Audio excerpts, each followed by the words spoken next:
À Dax, le facteur Didier Zarzuelo portera au municipal le projet de la liste du Front de gauche. Mercredi dernier, il a annoncé son entrée en campagne et divulgué le nom de ses colistiers.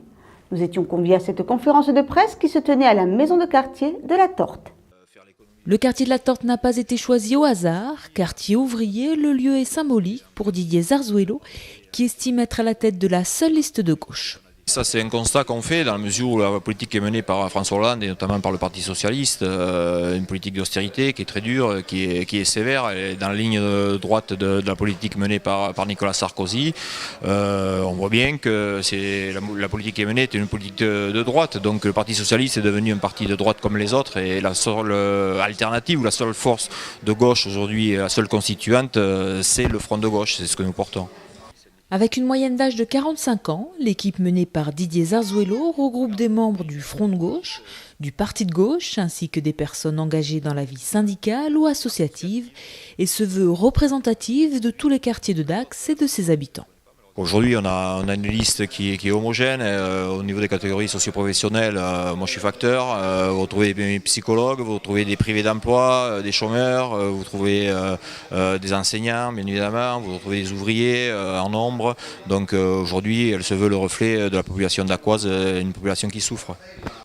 Mettre en place une démocratie participative avec des conseils de quartier, telle est l'ambition du chef de file de Dax Front de gauche, qui reproche à la municipalité en place une politique menée essentiellement sur le centre-ville dacquois.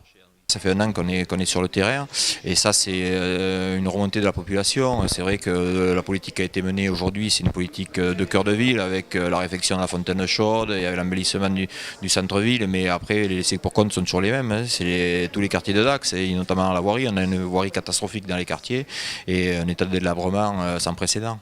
Après au niveau des grands projets dans la mandature, nous on a fait un déficit d'infrastructures aujourd'hui sur Dax et c'était le cas. On est en manque bien sûr d'infrastructures culturelles et sportives, notamment culturelles. Sur une médiathèque par exemple, on est une ville qui a un gros déficit par rapport à ça. On regarde Mont-de-Marsan et on jalouse un peu la préfecture qui s'est dotée d'un outil formidable, gratuit et accessible à tous.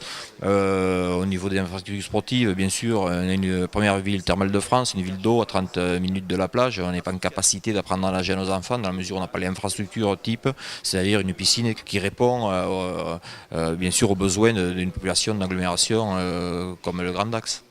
Didier Zarzuelo et son équipe devraient dévoiler leur programme complet en fin de semaine prochaine.